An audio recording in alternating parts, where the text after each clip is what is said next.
morning. You're watching Senior Notebook on WENY.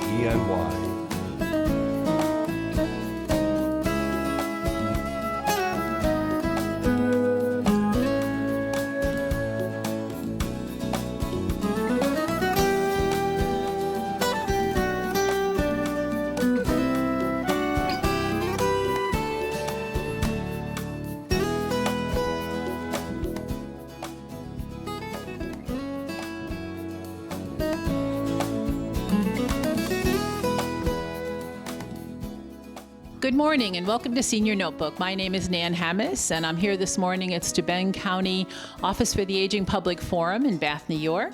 And I'm here today to do some interviews with the workshop presenters for today. And I have two of them with me, John and Sue Babbitt. Welcome. Hi, thank you for inviting us. Oh, we're glad to have you here, for sure. And this morning, first of all, you are retired teachers. We are, from Yes. Canisteo.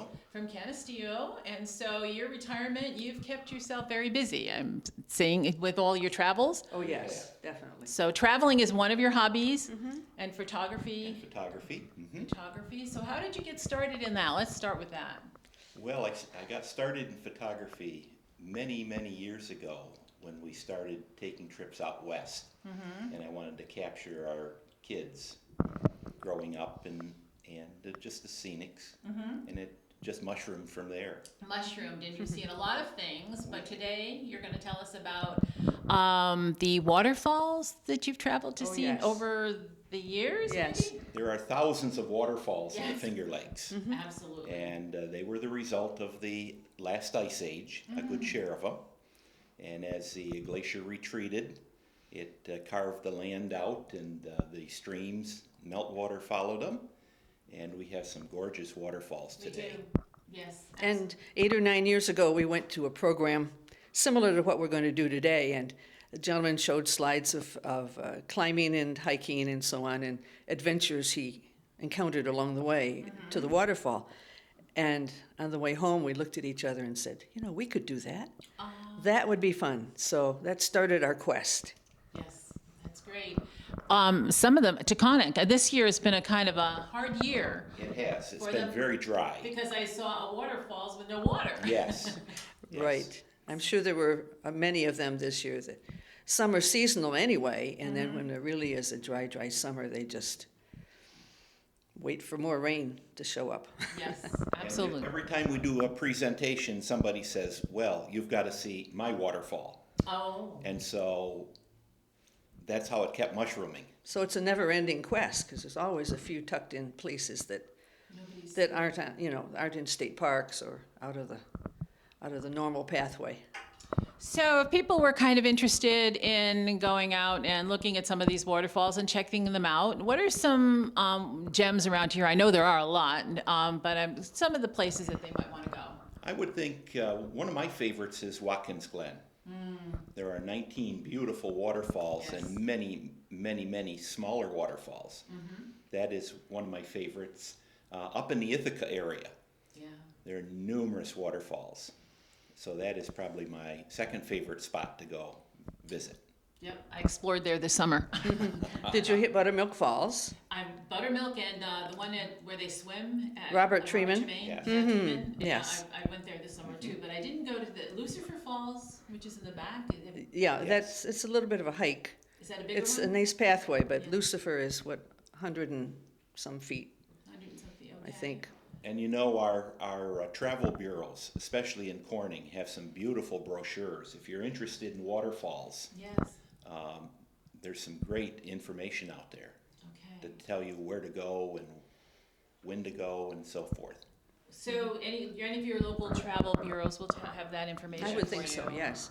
Okay.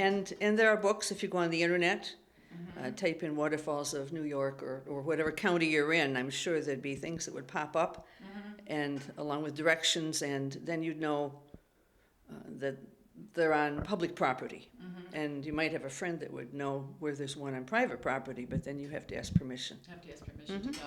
But one of the benefits of waterfall hikes is not only seeing the waterfall, but many of them have a great deal of history connected to them, with old mills, Oh, yeah. lots of wildlife, lots of plant and animal life. So it's more than just going to see the water. Right, absolutely, the scenery around it. Well, we appreciate so much you coming and speaking to us today. You've got a lot that I'm sure you're going to cover at the presentation this morning, and I'm going to go get myself some information from those tourist places. Okay. All right. Great. Thank you. Okay, thank you so much for joining us this morning, and thank you to our viewers, and have a great day.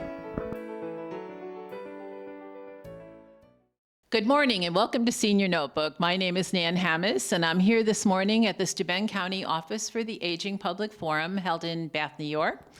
And I'm here to interview the presenters for the 6 workshops that they have at this event. And so right now I am with my guest, Kirk House. Hi, Nan. How are you? Okay, how are you today? Good to have you here. It's really good to have you here. We can say on his topic, he's an expert because he's a director of the Steuben County Historical Society. Yes. And he's going to talk to us about the Civil War and also about the death of President Lincoln and the effect it had on the people. So Okay. could you tell us a little bit about that? Sure. Well, because just last year we finished the sesquicentennial of the Civil War. So it was, last year was 150 years since the end of the war. And we did quite a lot of Civil War programming and research during that. And this was kind of the climax of our series, the death of Lincoln and the end of the Civil War. And of course, he was murdered right on the point of victory. The war had not completely ended yet, but Lee had been captured and surrendered, and that pretty much wrecked most of the Confederacy's fighting force that was left to it. So it would straggle on for a few more weeks. But just when he had finished steering the country through 4 years of terrible war, of course, he was killed, shot from behind. Right. It was definitely a tragic event. We Yeah, haven't had yes. that happen too much. You know, we've had some of those tragedies, but you know, that must have been devastating for the people, especially on the edge of just having celebrated the end of the war. Yes, and 80 years later, very elderly people could remember that 80 years less one day when Franklin D. Roosevelt died right on the point of victory in his war. Wow, Yeah. didn't make that connection. Yeah. Wow, that is very interesting. Very interesting. Yeah. So, for people who are interested in the Civil War, there's a lot of people I'm finding more and more that are interested in the Civil War. What are the things for them, to do? They can go down to Gettysburg or Sure. things like that. And what are some of the things maybe closer to home? Is there anything that that they can find out more information about that? Okay. Well, of course, many of our towns have Civil War memorials. The first one put up in Steuben County actually was in Caton, and it's still there. And so that's kind of interesting by itself to scout around and find where the memorials are. But of course, the fighting took place a good deal farther south. Right. So thousands of men from Steuben County went into the Civil War. Quite a few were killed, more were wounded or became gravely ill, or whatever. But we don't have a lot, on the ground, No, not on the ground that here. relates to the war Not to right this war around anyway, here. yeah. Not to this war. So they just really kind of have to kind of go places to see where the Civil War is. Besides, Gettysburg is well known for that. But what sure. are some other places that people might Well, a little travel bit farther to? south from Gettysburg is Antietam, at Sharpsburg, Maryland, where just the previous year there was a major battle. And then Harper's Ferry also, several actions there, including the action that took place before the war started, but really helped lead to the war, which was John Brown's raid on Harper's Ferry. And a lot of the town is still very much as it was back then. Oh, really? Yes. Wow, they've kept it pretty much the same. Yeah. That's interesting. So in those areas, people, they kind of, really celebrate, that, or they really do have events pertaining Yes, to that. yes, So they get more involved, and people need to do, we need to remember those things, they need Very to true, yeah. remember what's gone on, what's happened, especially being in this country and other wars that have happened here, which has been a lot, but Right. we've had some. And of course, one site we do have locally is the Woodlawn National Cemetery in Elmira, which is primarily the graves of Confederate POWs. Okay, okay, we have that too. Well, just one thing that you want people to take away. What's one thing you'd want them to remember about the Civil War? Is there something that... Okay, well, that's a good question. One of the causes, I guess, of the Civil War is that Americans stopped doing what they'd always been so good at, which was compromising. But on the other hand, it was getting to the point where there wasn't anything to compromise on. People were saying, how can we compromise about slavery, for heaven's sake? Right. We're making somebody else pay the price of compromising if we're doing that. Absolutely. Well, that's really good. I'm sure you're going to have a great workshop. Unfortunately, we're running out of time, so I wish you well in your workshop today. I'm Thanks, sure Nan. that's going to be a very interesting one, and thank you for joining us, Okay, Kurt. happy to be here. And thank you, our viewers, and have a great day. Good morning and welcome to Senior Notebook. My name is Nan Hammis and I'm here this morning at the Steuben County Office for the Aging Public Forum. I'm here this morning with one of the interviewers. We have about six presenters that we're interviewing this morning. And the one I'm going to interview right now is Pat Monahan, who is the president of the Finger Lakes, Trail Conference, Finger Lakes Trail Conference. Yes, Welcome. thank you for having me. Thank you for having Glad me. to have you here, right. Glad to have you here. Now, you were just telling me beforehand that the Finger Lakes Trails have been around for 54 years? Yes, we have. It was an idea that was started back in 1962 by Wally Wood. He had this idea that there could be a footpath across New York State. And here 54 years later, we have a 1,000-mile trail system across New York State. It's New York State's premier hiking footpath. Awesome. Now, this is something where people have worked on volunteers have worked on cleaning this up and getting it ready for hiking. Not only hiked it, but also worked on it. It is completely built by volunteers. Awesome. Wow. We probably spend about 20,000 hours every single year working on the trail system to either build, construct it, or to maintain the trail. Maintain the trail. Now, your title for your program this morning is Go Take a Hike. So you're going to tell people a little bit today about how to do that, right? I certainly am. I first of all, I want people to find the trail. That's the question that I always get is, I hear you talking about this wonderful trail. How do I find it? Right. And I just can tell you a couple of ways. First of all, if you're driving around on any county road that the trail crosses, there'll be a green hiking sign with hiker icons on it. That's what you'll see. You'll also see trailhead markers, which are posters at the trailheads. Besides that, I know all of us like to go to websites and find out information. I just want to point you towards the Finger Lakes Trail website, which is fingerlakestrail.org. Go to our store and you can find an interactive map and find the maps for the trail across New York State. Now, if people want to go on hikes, they want to do it, but sometimes they're alone and not finding people who want to go with them. So are there groups that go by any chance that they might connect with? You can find groups. There are hiking clubs across New York State that sponsor or host different kinds of hikes. Depending on your region, I would just suggest that you just type in hiking clubs in your area and the club will pop up for you. Okay, good. So they can somehow access that and get information. Absolutely. I would say this is probably really worth it. You mentioned the territory that it covers, and where does it start and where does it end? The Finger Lakes Trail System is about 1,000 miles long.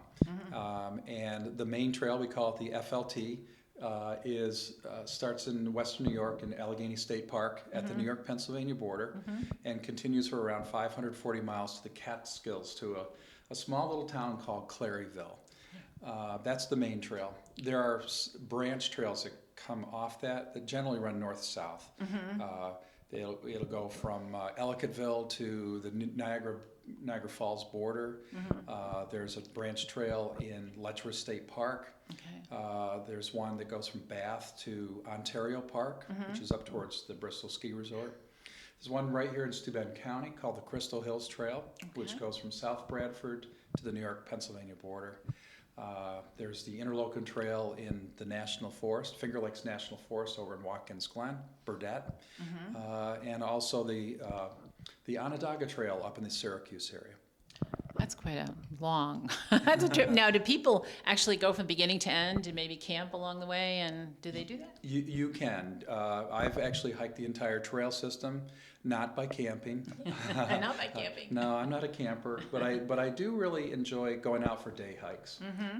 Those day hikes could just go for 5 miles or it could be for 15 miles. So just depending on what you're able to do, that's what you go out and do. That's what you go out and do. That is great. Well, listen, could you give that address again for the website? Because I want people to make sure they can connect. Sure. The website is fingerlakestrail.org. And you'll be able to find anything that you want as far as maps and where the actual trailheads are.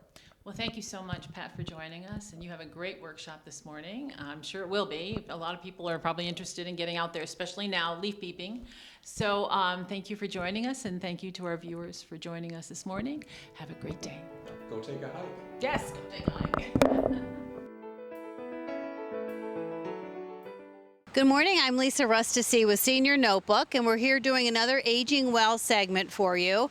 And today I'm here with Jim Pfeiffer. A lot of you may remember Jim because he used to write for the newspaper and made us laugh at our everyday lives. And now his focus is really on the Chemung River and all the wonderful things that it offers. So welcome, Jim. Thank you. Appreciate it. All right, so we're here to talk about aging well, which you are obviously doing. I appreciate that. So what does aging well mean to you? I guess it just means taking advantage, first of all, of the resources that we have here. As you can see, we're standing on the Lackawanna Trail, a great way to get exercise. You can go out and you can walk on the trails, bicycle on them, you can run, you can push strollers. Come winter, you can cross-country ski, snowshoe, and as we've seen the last few winters, hasn't been a lot of snow, you can actually hike. So I try to take advantage of what's outdoors to get that recreation and that exercise, because I'm not just only getting exercise, aerobic exercise, but I'm doing it in this beauty and splendor of nature. I get to see the wildlife and the plants that are here, and discover new areas that are around here at the same time while enjoying this fresh air exercise. So it's easy, but the hardest part of staying in shape and being healthy is taking that first step and getting started, and then, you know, making it a part of your life. It's, if you don't like it and you don't enjoy it, you're doing something wrong. You haven't found what you need to do to get that exercise. But getting started, getting someone else to help is also important. And then, you know, watching your diet. I don't eat a particularly, I will say, healthy diet. I eat everything. I'm just careful about how much of it I eat and make sure I get some exercise. And it's just, it's the best thing you can do to, not only makes you feel better physically, but mentally. I mean, I get stressed out during the day. Come and take a walk, go for a paddle on the river, something like that. That stress is gone. You know, I say there's no medication, there's no counseling, there's nothing that can relieve that stress like being out in nature. And it's so accessible here in our area. There's so much to do, from hiking to the rivers to, I mean, literally almost mountain climbing, walking up some of these very steep hills, and doing it now in the fall when the leaves are beautiful. You don't even know you're getting exercise because you're having such a great time. And it's something you can do with the family. Grandparents, kids, the whole family can do it. It's actually the Chemung Valley Audubon Society in the Horseheads Family Resource Center has a nature stroller program. And we lead some of those hikes. And it's designed for parents and grandparents to come out with their kids in strollers to go on little walks.